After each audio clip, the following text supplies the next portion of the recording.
好，这波大水雨呢，伫高雄市真济区，休这2天已经累积超过600毫米的雨量啊。其中伫田寮的内安桥呢，是有土石放落来，嘛有10外户是失电受困的。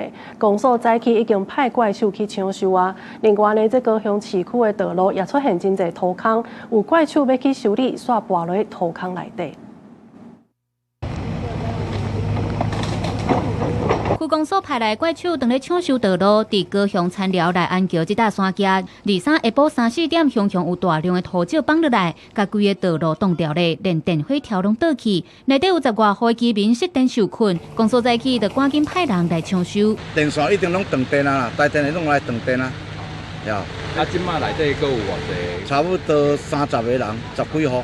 这种电线短掉足歹用啊，尽量卖费着因台电的复原的。 互关电的较紧啊。南安里长表示，受困的居民当中有一位慢性病的患者，佮在人无出什么状况。水邦山区也阁有继续咧落雨，也是希望伫下晡5点会当将道路抢通。那高雄山区雨落袂停，日是真济所在到早起10点为止，已经累积上百毫米的雨量。高雄市区连续2天咧落大雨，真济大道路嘛拢出现破坑。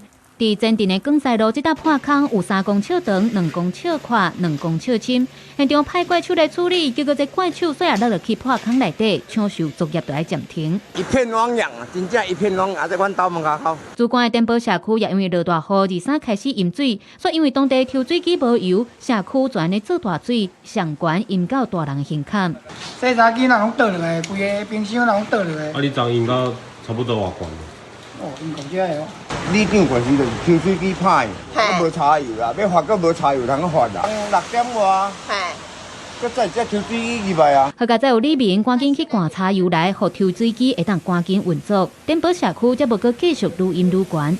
到家己是社区的水拢退啊，毋过家户厝内拢互大水淹甲乱糟糟，居民是赶紧来摒扫，也毋知这雨是要落甲当时。记者顾兆勇高雄报道。